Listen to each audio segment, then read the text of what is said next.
நேற்றிரவிலிருந்து இன்று பிற்பகல் வரை சிலர் மாத்திரமே சத்தியாகிரகத்தில் ஈடுபட்டிருந்தனர்.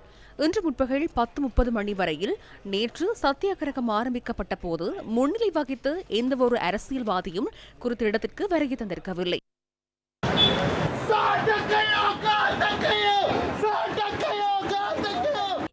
சத்தியாகிரகம் இடம்பெற்ற இடத்திற்கு வருகை தந்த ஒருவர் தனது கருத்துக்களை தெரிவிப்பதற்கு முயன்ற போது அங்கிருந்த குழுவினருடன் இவ்வாறான நிலை ஏற்பட்டது.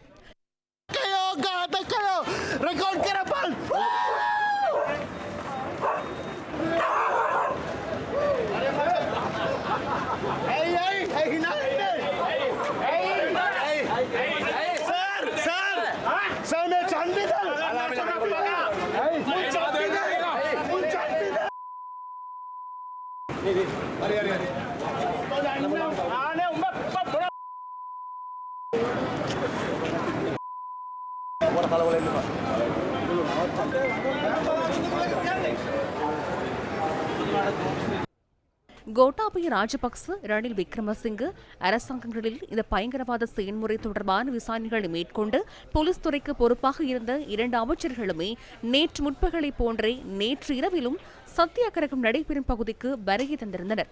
முன்னாள் அமைச்சர்களான சட்டத்தரணி உதய கம்மன் பில, விமல் வீரவங்ச, முன்னாள் பாராளுமன்ற உறுப்பினர் ஜயந்த் சமரவீர, முன்னாள் ஆளுநர் அனுராதா யகம்பத் உள்ளிட்ட குழுவினர் நேற்றிரவு 8:30க்கு சத்தியாகிரகம் நடைபெற்ற பகுதிக்கு வருகை தந்திருந்தனர்.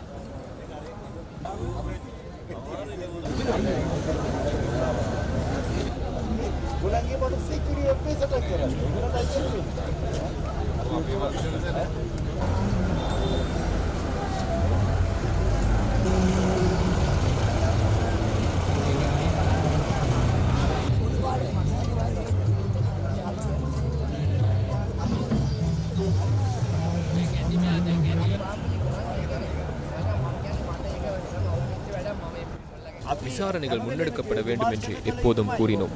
இராணுவ வீரரை நிரபராதி என நிரூபிக்க வேண்டுமாயின் விசாரணையை மேற்கொள்வதனூடாக மாத்திரமே அது சாத்தியமாகும். நாம் மேலதிகமாக எதையும் கோரவில்லை. பாதாள உலகத் தலைவர்களும் அதேபோன்று போதைப்பொருள் கடத்தல்காரர்களும் கொலைக்காரர்களும் வழங்கப்பட்டுள்ள குறைந்தபட்ச உரிமையை சுரேஷ் சலேவிற்கும் வழங்குமாறு கேட்கின்றோம். சத்தியாகிரகத்தை எவ்வாறு முடிவுக்கு கொண்டு வருவது என்பது அரசாங்கம் வெளிப்படுத்தும் பதிலை பொறுத்தே தீர்மானிக்கப்படும். அடுத்த கட்ட நடவடிக்கை என்ன என்பதை நாம் சந்தர்ப்பத்திற்கு ஏற்ப தீர்மானிப்போம்.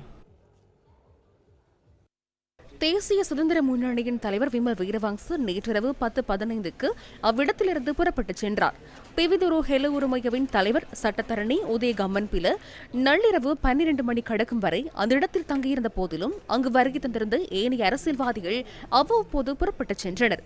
சத்தியாகிரகத்தில் ஈடுபட்டிருந்த குழுவினர் நேற்றிரவு பாடல்களை பாடினர். பயங்கரவாத தடுப்புச் சட்டத்தின் கீழ் தடுப்பு காவலில் வைக்கப்பட்டுள்ள முன்னாள் அரசு புலனாய்வு பிரிவின் பிரதானி ஓய்வு பெற்ற மேஜர் ஜெனரல் சுரேஷ் சலையை விடுவிப்பதற்காகவே விசாரணை அதிகாரிகளை விமர்சித்தும் அவர்களுக்கு அச்சுறுத்தல் விடுக்கும் வகையிலும் இந்த சத்தியாகிரகம் முன்னெடுக்கப்பட்டது.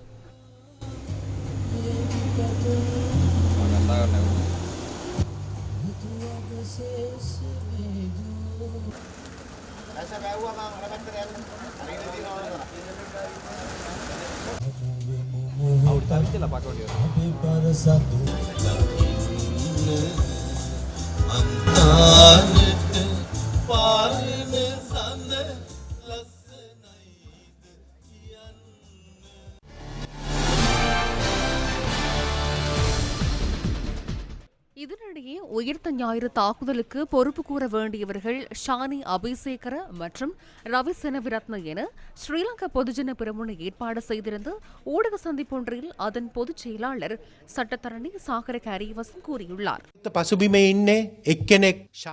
இந்த செயற்பாட்டின் பின்னணியில் இருப்பது யார்? இந்த செயற்பாட்டின் பின்னணியில் இருப்பவர்களில் ஒருவர் ஷானி அபிசேகர, அடுத்தவர் ரவி செனவிரத்ன. இந்த இருவருமே உயிர்த்த ஞாயிறு தாக்குதலுக்கு பொறுப்பு கூற வேண்டிய பிரதான குற்றவாளிகள் என இதற்கு முன்னர் இருந்த ஒவ்வொரு ஜனாதிபதி ஆணைக்குழுக்களாலும் விசாரணை குழுக்களாலும் தீர்மானிக்கப்பட்ட நபர்களாவர். இன்று இந்த உயிர்த்த ஞாயிறு தாக்குதல் தொடர்பில் ஆராய்வதற்காக அவர்கள் நியமிக்கப்பட்டுள்ளார்கள். அவர்கள் இருவரும் தங்களை பாதுகாத்துக் கொள்வதற்காக இதனை யார் மேலாவது சுமத்த வேண்டும் என நினைத்து நாட்டிலிருந்து தப்பியோடிய அரசியல் புகலிடத்துக்காக பொய் சொன்ன ஒரு பிடியாணை உத்தரவு பிறப்பிக்கப்பட்ட நபரின் பொய்யை அடிப்படையாக கொண்டு அந்த நாட்டுக்கு சென்று அவரிடம் வாக்குமூலத்தினை எழுதி வாங்கி வந்ததாக கூறி நாட்டுக்காக சேவையாற்றிய இராணுவ வீரருக்கு எதிராக சித்திரவதைகளை மேற்கொள்வதை ஒரு நாடாகவும் இனமாகவும் நாம் இன்னும் பார்த்து கொண்டிருக்க வேண்டுமா என்ற கேள்வியே நாம் நமக்கு நாமே கேட்டுக்கொள்ள வேண்டியுள்ளது. இருப்பினும் உங்களுக்கு ஒரு விடயத்தை கூறுகின்றேன். ஜனாதிபதி அனுரகுமார் திசாநாயக் அவர்களே, போலீஸ் அதிகாரி ஷானி அபேசேகர் அவர்களே, சட்டமா அதிபர் திணைக்கள அதிகாரி திலீப பீரிஸ் அவர்களே, தாக்குதல் அநாகரிகமானது என்றால் பதில் தாக்குதலில் நாகரிகத்தை எதிர்பார்க்க வேண்டாம் என மக்கள் மத்தியில் பழமொழி ஒன்று உள்ளதல்லவா? அசிஷ்டனம் பிரதிப்பிரகாரிய சிஷ்டத்வே சோயன்னே பாக்க. தற்போதைய அரசாங்கமும் அரசியல் தேவைகளை நிறைவேற்றிக் கொள்வதற்காக உயிர்த்த ஞாயிறு தாக்குதலை பயன்படுத்துவதாக ஐக்கிய மக்கள் சக்தியின் பாராளுமன்ற உறுப்பினர் ரோஹண பண்டார் தெரிவிக்கின்றார். இந்த உயிர்த்த ஞாயிறு தாக்குதலுடன் தொடர்புபட்ட எவராவது ஒருவர் இருந்தால் ஒவ்வொருவருக்கும் சட்டப்பூர்வமாக தண்டனை வழங்கப்பட வேண்டும். அதில் மாற்று கருத்து இல்லை. இருப்பினும் அரசியல் தேவைகளை நிறைவேற்றிக் கொள்வதற்காக உயிர்த்த ஞாயிறு தாக்குதலை பயன்படுத்தியதை நாம் பார்த்தோம், வரலாற்றிலும் பார்த்தோம். இன்னும் இந்த அரசாங்கமும் அதனை பயன்படுத்திக் கொண்டிருக்கின்றது. அரசாங்கம் அரசியல் விளையாட்டை விளையாடுகின்றது என்பது எமக்கு தெரிகின்றது. எனவே உண்மையான தண்டனையை குற்றவாளிகளுக்கு உண்மையான முறையில் தண்டனை வழங்குங்கள். இருப்பினும் அது சட்டப்பூர்வமான கட்டமைப்புக்குள் இருக்க வேண்டும். பழிவாங்குவதற்காக அரசாங்கம் இல்லை.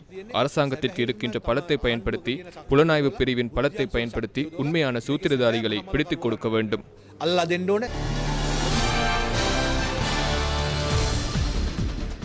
உயிர்த்த ஞாயிறு தாக்குதல் தொடர்பான விசாரணைகள் சட்ட கட்டமைப்புக்குள் மிகவும் தெளிவாக இடம்பெற்று வருவதனால் அதற்கு இடையூறு விளைவிக்க கூடாது என தேசிய மக்கள் சக்தியின் பாராளுமன்ற உறுப்பினர் சந்தன சூரியாராட்சி வலியுறுத்துகின்றார். எமது நாட்டில் எந்த ஒரு சந்தேக நபரோ எந்த ஒரு நபரோ நீதிமன்ற அல்லது ஏதேனும் சட்ட ரீதியான நடவடிக்கையின் ஊடாக கைது செய்யப்பட்டதன் பின்னர் அவர் தொடர்பில் செயற்படும் விதம் குறித்து எமது நாட்டில் ஏற்றுக்கொள்ளப்பட்ட சர்வதேச உடன்படிக்கைகளும் அந்த ஏற்பாடுகளின் ஒழுங்கு விதிகளும் உள்ளன. அதற்கமையவே செயற்படுகிறோம் என்பதை ஓர் அரசாங்கம் என்ற ரீதியில் நமக்கு கூற வேண்டியுள்ளது.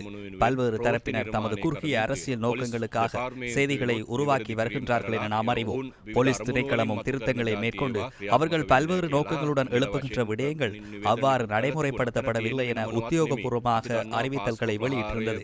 இங்கே இருப்பது வேறொன்றும் இல்லை. உயிர்த்த ஞாயிறு தாக்குதலின் பின்னணியில் அரசியல் தேவையும் சூழ்ச்சியும் இருந்தது என்பதை இந்த நாட்டின் ஒவ்வொரு பிரஜைகளும் அறிவார்கள்.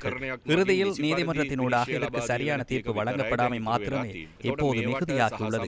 இவற்றுடன் தொடர்புபட்ட விசாரணைகளின் போது தகவல்கள், பெயர்கள், விவரங்கள் வெளியே வரும். அதனால் அவர்கள் வெளியே பதட்டமான சூழ்நிலையை உருவாக்க முயற்சிக்கின்றார்கள். எனவே சம்பந்தப்பட்ட நிறுவனங்களினால் இது தொடர்பான விசாரணைகள், நீதிமன்ற நடவடிக்கைகள் எடுக்கப்படுகின்றனவே தவிர வேறொன்றுமில்லை. அதை பற்றி யாரும் பதற்றமடைய தேவையில்லை. இந்த நாட்டில் சரத் பொன்சேகா முதற்கொண்டு பல்வேறு காலகட்டங்களில் நமது நாட்டின் பல்வேறு அதிகாரிகள் இவ்வாறான வெவ்வேறு பிரச்சனைகளை எதிர்நோக்கியுள்ளனர். தேவையற்ற செய்திகளை உருவாக்காமல் அரசாங்கம் என்ற வகையில் எவர் மீதும் வெறுப்புடன் செயற்படவோ பாரபட்சமாக செயற்படவோ எவருக்கும் அநீதி இழைக்கவோ நாம் எவ்வகையிலும் எதிர்பார்ப்பதில்லை.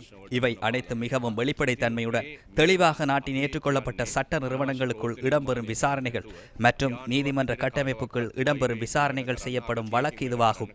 அது தொடர்பில் எவராவது அதற்கு பாதிப்பு ஏற்படும் வகையில் வெவ்வேறு நடவடிக்கைகளை எடுப்பார்களாயின் அதனை இந்த நாட்டின் சட்டத்தின் ஆட்சிக்கும் நீதியை நிலைநாட்டுவதற்கும் உள்ள சந்தர்ப்பங்களுக்கு தடை விதிக்கும் செயலாகவே புரிந்து கொள்ள வேண்டியுள்ளது. எனவே அவற்றிற்கு தடை விதிக்க வேண்டாம். இந்த நாட்டு மக்கள் நீதியையும் நியாயத்தையுமே எதிர்பார்க்கின்றனர். அதனை நிறைவேற்றுவதற்கு இடமளிப்பதையே செய்ய வேண்டும்.